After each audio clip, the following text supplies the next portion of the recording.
Bonsoir. Vous êtes belgo-iranienne, élue du parti politique MR, le mouvement réformateur, pour ceux qui ne connaissent pas ce parti, une formation de droite locale à Bruxelles, l'un des quartiers de Bruxelles qui s'appelle Gansoren.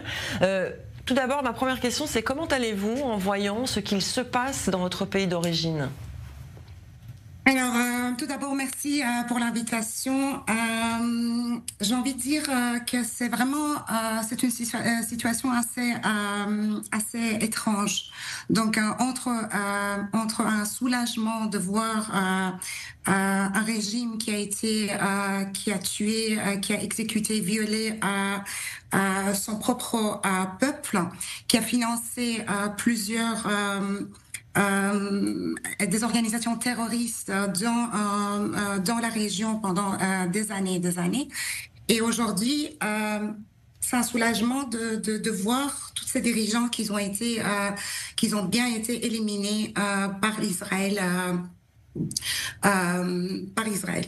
Donc, d'un côté, comme on dit, on a peur de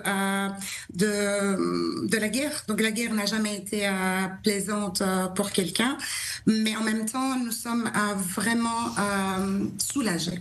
Vous êtes soulagé. Alors, on sait qu'en Belgique, depuis le 7 octobre, la situation politique est compliquée par rapport à Israël, par rapport à la communauté juive aussi, qui vit une hausse très importante de l'antisémitisme. Votre parti, le MR, est l'un des rares à se tenir toujours aux côtés, évidemment, des victimes palestiniennes, mais en estimant que ces victimes sont aussi les victimes du Hamas, avant tout. Mais quelle est la position de la Belgique aujourd'hui, après le début de cette opération israélienne en Iran?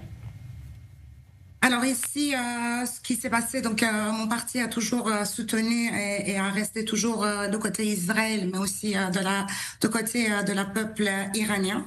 Donc les Iraniens a toujours été soutenus par mon parti politique. Malheureusement, au niveau de la Belgique, on a toujours ce côté de la gauche, extrême gauche, qui soutient énormément la République islamique. On a bien vu après le 7 octobre, ça n'a pas de trop de différence. Donc, comme vous l'avez expliqué, donc moi, ce que je peux expliquer. Il faut qu'on soit clair. Donc, il faut qu'on soit clair et net.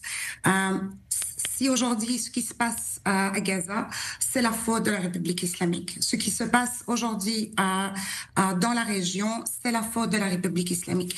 En créant ce chaos dans la région, il veut toujours rester au pouvoir. Donc, moi, quand j'entends le président, je reviendrai sur le sujet de la Belgique, mais juste quand j'entends le président de la République islamique, si aujourd'hui, en disant on n'a jamais provoqué l'Israël, j'ai envie de le rappeler que depuis que j'étais toute petite, on avait ce sujet de éliminer Israël. Tous les matins, toute petite, on devrait faire la file en chantant avant d'aller au cours, de dire mort à Israël. Et donc, je trouve ça, c'est vraiment un hypocrite de dire qu'aujourd'hui, ils n'ont jamais provoqué Israël. La position de la Belgique, je pense que la Belgique avait fait, le ministre des Affaires étrangères belge avait demandé, il avait demandé d'arrêter les attaques israéliennes vers l'Iran.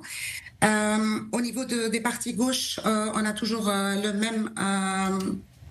On a la même histoire. Donc, on défend la République islamique et la politique de Hamas. Une dernière question rapidement, parce que malheureusement le temps nous est compté. On voit que des pays européens vont discuter demain avec le ministre iranien des Affaires étrangères. Vous pensez que la diplomatie a encore sa place aujourd'hui ? En fait, très vite, j'ai envie de dire, je ne sais pas pourquoi on essaie toujours de passer par la diplomatie avec des sauvages terroristes. Parce que la diplomatie et le dialogue, ça fonctionne quand on parle entre les pays à démocratie. Ici, la République islamique n'a rien de démocratie, n'a rien de démocrate.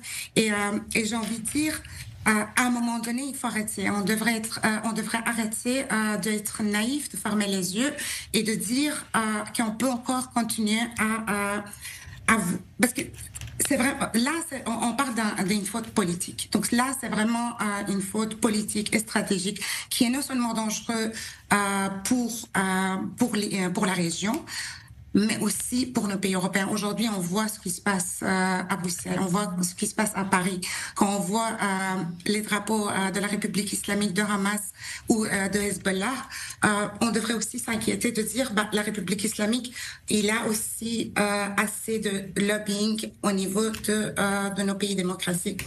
Donc j'ai envie de dire, on a fermé les yeux, on a vraiment essayé un terrain d'entente avec la République islamique, mais malheureusement, je pense qu'à un moment donné, il faut accepter que la République islamique c'est un régime de terreur et il faut que en fait, il faut aider la population iranienne de faire tomber ce régime.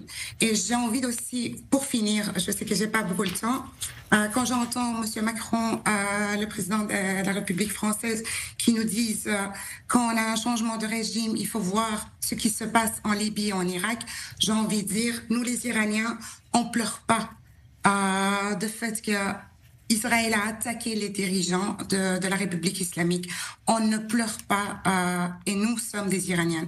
Nous sommes des Perses et ce qui s'est passé en Irak et en notre pays, ça se passera pas dans un pays comme l'Iran qui a tenu bon devant les mollahs pendant 46 ans et personne pourrait détruire nos civilisations et notre civilisation et notre culture. J'espère que votre message sera entendu. Merci beaucoup à Melissa Amir Kizi et évidemment bon courage pour la suite de votre combat contre le régime islamique. Merci beaucoup. Merci, bonne soirée.